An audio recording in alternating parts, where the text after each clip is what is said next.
Yes, Star Wars The Empire Strikes Back, Episode 5 of the 9-episode series that took place in 1980 when it was originally released, part of the 3-part trilogy that started with Episode 4 in 1977 through Return of the Jedi, Episode 6 in 1983. And many fans, myself included, think of The Empire Strikes Back as not only the greatest Star Wars movie of all time, but one of the greatest movies in cinematic history for not only its impact on movie making and in cinematography and special effects at the time, but also for its storytelling and big impact on the characters, and for being one of the first movies to ever have a cliffhanger ending going into the next sequel. And a much different movie than Star Wars Episode 4 A New Hope. And Episode 4, which started off the Star Wars series, which was a huge monumental success worldwide, was such a different movie from The Empire Strikes Back that no doubt many fans who saw The Empire Strikes Back were maybe a little bit confused at first, or just simply blown away by the progression of all the character development and the deep-seated story that was actually there that they started to build upon from Episode 4 A New Hope. And during this time of year, on May the 4th, 2022, a lot of people are thinking about Star Wars and the history of Star Wars and celebrating the big event that was Star Wars in 1977 all the way now into 2022. This was 45 years ago, and things have changed quite a bit in the Star Wars universe. George Lucas no longer owns the IP, is now with Disney, so quite a bit of changes, a lot for the negative that fans do agree upon.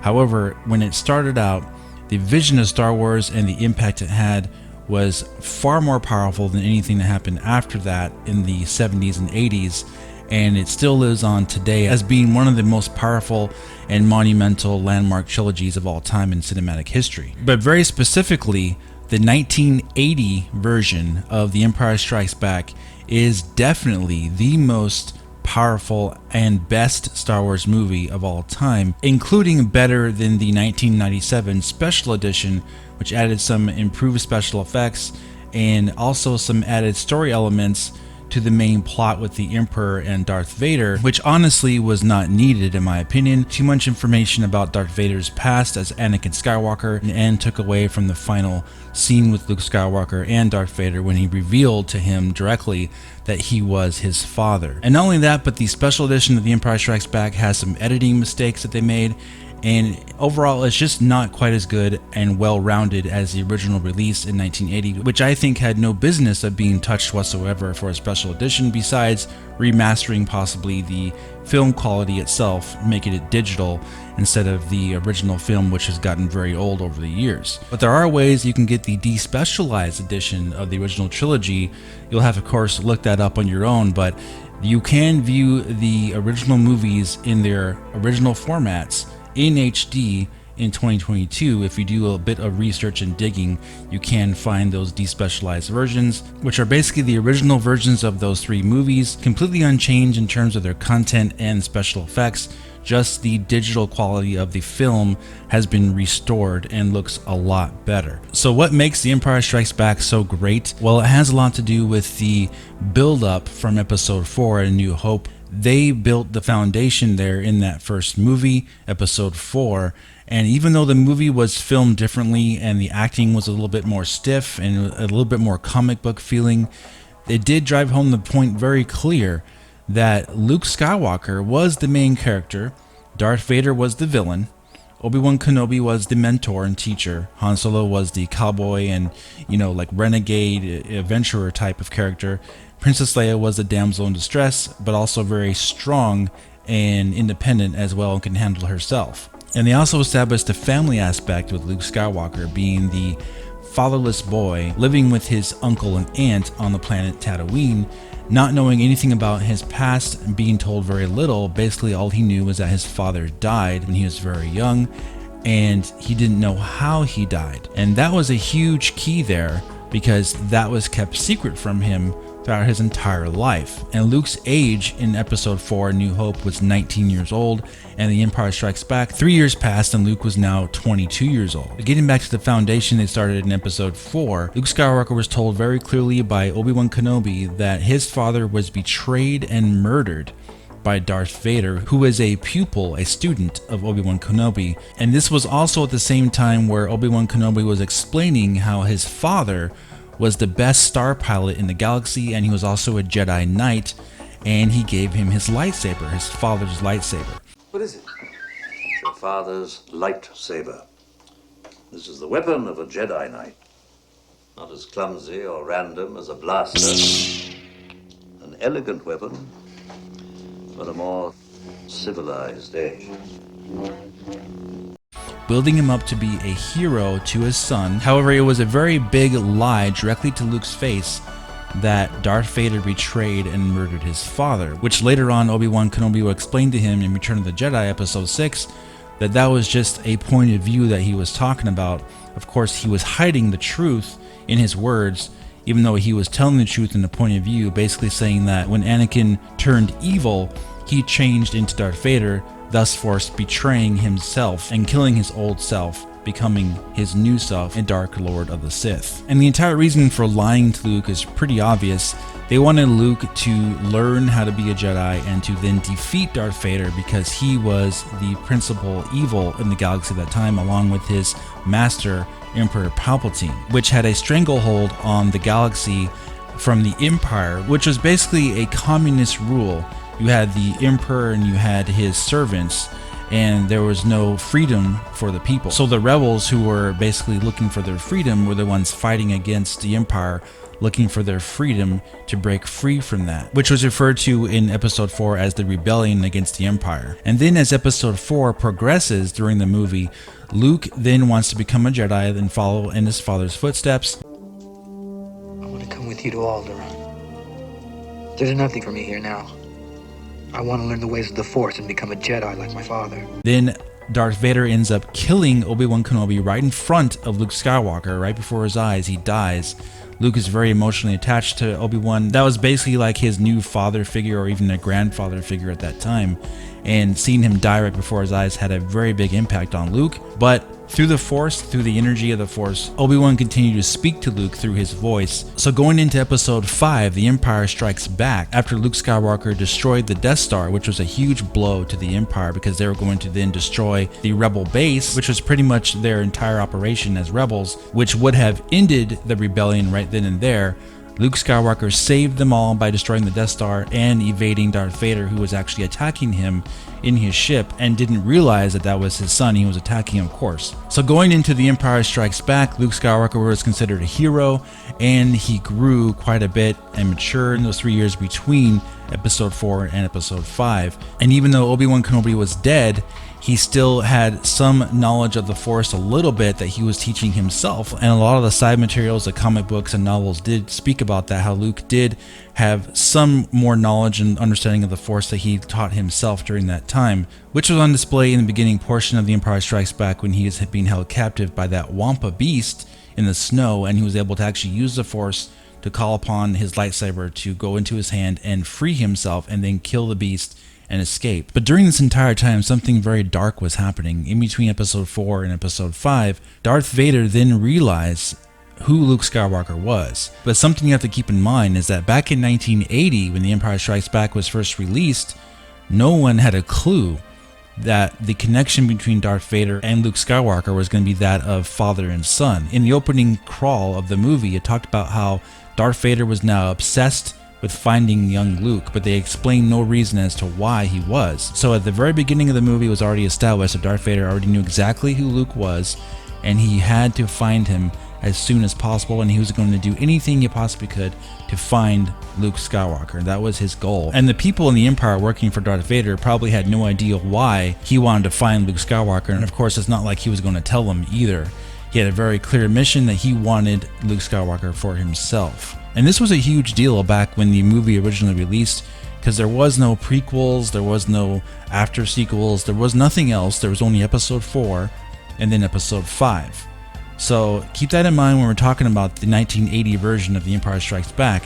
The audience has no idea of what is about to happen, which thus makes this movie much more powerful in its original format. If you were to see the movie for the first time, in those original three from 1977 to 1983. Here we have Luke Skywalker just finding out 3 years before that his father was betrayed and murdered by Darth Vader, who is well known as the most evil person in the galaxy, pretty much the Dark Lord of the Sith.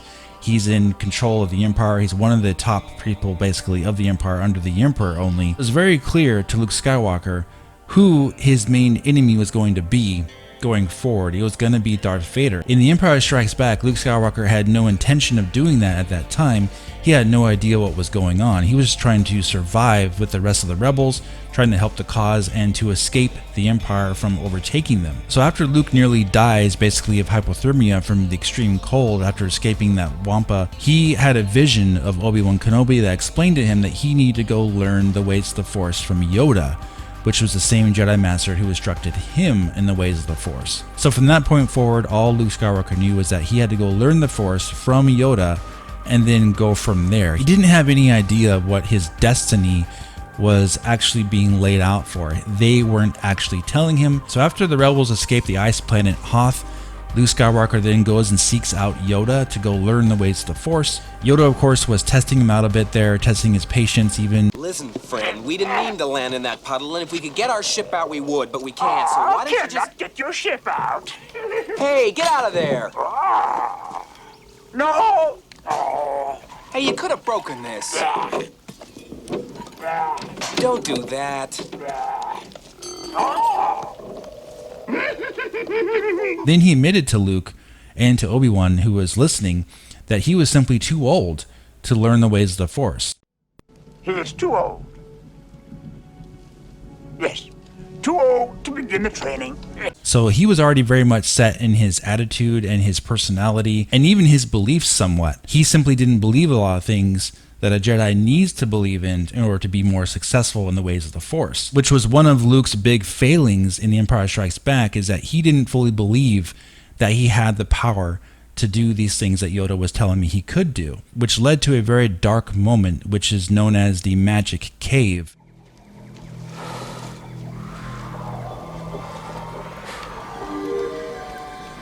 There's something not right here.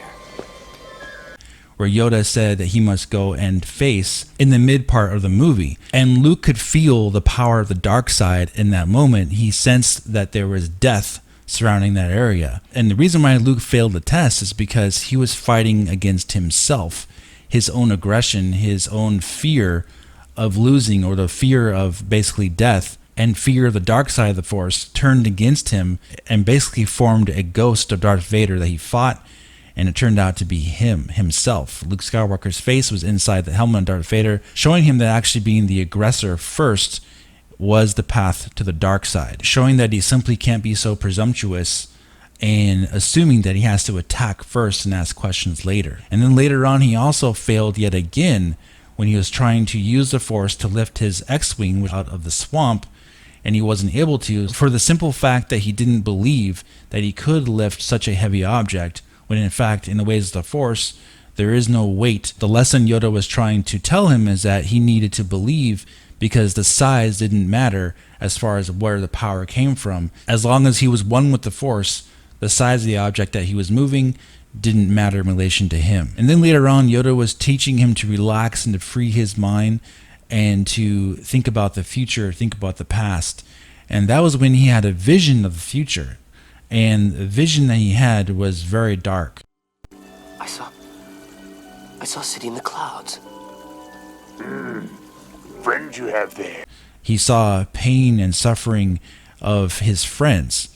Basically, Han, Solo, and Leia were in pain. And he, of course, didn't know why this was happening, but he saw. And that was when Luke Skywalker turned and said, I've got to go to them.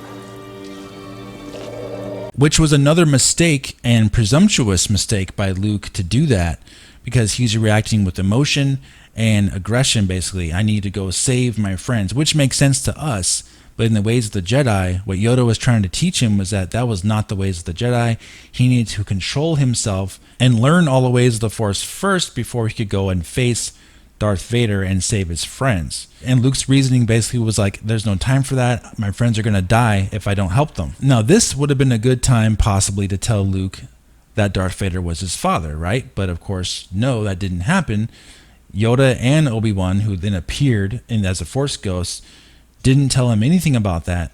They only said that if you face Darth Vader, you will do so alone. They cannot interfere, which is basically Obi-Wan said he couldn't interfere, but that applies to Yoda as well. No interference from the outside could happen when they're dueling together, from what they told Luke. And meanwhile, on Cloud City, the whole operation with Darth Vader was in full effect. The entire plan had worked. He had used his power and influence to manipulate the situation in Cloud City, having Han Solo held captive, frozen in carbonite, and he must have sensed that Luke would feel his friends were there and come to the rescue for him, which was basically the trap that he laid for him, so he could then freeze Luke and take him before the Emperor to then turn him also to the dark side, which was what the Emperor's plan was. Which brings us to the climactic and first ever duel between Luke Skywalker and Darth Vader. Also, it makes that entire fight between them on Cloud City much more anxious feeling, much more worry on the part of maybe us as the audience for Luke's sake. And I'm talking about if you never saw any other Star Wars movie except for episode 4 and 5 back to back. I remember when I saw this movie for the first time, I was worried for Luke because I didn't really believe that he could defeat Darth Vader. I was like, man, you're going to have to pull out all the tricks to actually beat this guy. This guy seems invincible. But here he was, against all odds, going up against Darth Vader, who he thought was the murderer of his father. And that's what brought that scene so much weight and power to it. And no doubt if you were there back in the 70s and 80s and you saw that, like I did for the first time back to back without seeing any other movies, including Return of the Jedi, then you probably felt the exact same way. You probably felt anxious. You felt like, man, I don't know what's going to happen to Luke here. Darth Vader just seems like he's toying with Luke. He doesn't look like he's using his full power, which of course was the case. Darth Vader was in fact just testing Luke at that time, and he was actually impressed by the abilities that he did learn because he assumed that he was only being taught by Obi-Wan Kenobi, when in fact Luke did learn from Yoda, something that wasn't revealed to Darth Vader at that time. So he was impressed with his abilities. However, in the end, Luke Skywalker did lose, and lose really badly. Darth Vader actually overpowered him pretty strongly without hardly even trying against his son. You are beaten. It is useless to resist. Don't let yourself be destroyed as Obi-Wan did.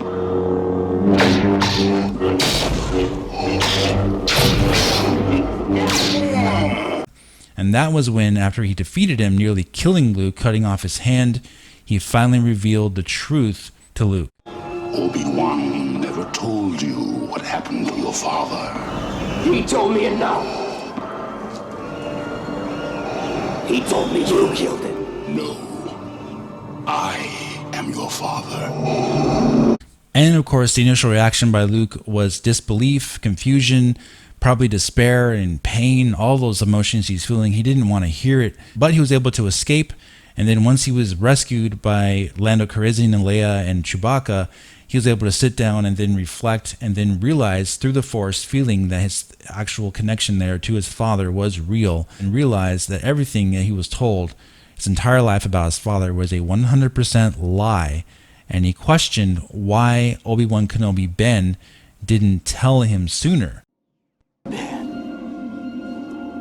why didn't you tell me?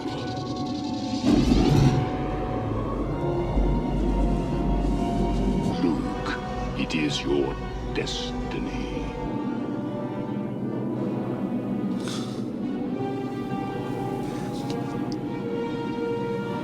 Didn't you tell me? And this was a really huge revelation for Luke, which set the tone for the next movie, Return of the Jedi. But that's where the movie ended. It ended on a cliffhanger. You had a lot of questions not answered. You didn't know if Han Solo was going to be alive or dead in the next, movie. And we didn't know what was going to happen between Luke Skywalker, the Emperor, and Darth Vader. It ended on a very somber note, and that was actually great. It was fantastic. That's a great way to end that movie. And it gave you a lot of character development. It made you feel a lot of emotions. Your first time seeing it, seeing the character development from episode 4, these, very happy-go-lucky characters. Everyone's having a great time, basically, killing the bad guys, winning, and, we're all in this together as a big team. In episode 5, however, Empire Strikes Back, everyone was separated. They were alone. Luke was being defeated. He was making mistakes. He had all kinds of things against him, and he nearly died. And then he found out who his true father was, all in that one movie. That was the single biggest effect that any movie had in the Star Wars saga out of all 9 movies was The Empire Strikes Back. They knocked it out of the park. The movie is a 10 out of 10 in my opinion. It's my favorite movie of all time, and a lot of it probably has to do with my timing of when I saw it. Like I explained here, if you watched these movies as a kid for the first time and you knew nothing else but those 2 first movies, then yeah, Empire Strikes Back, one of the greatest of all time.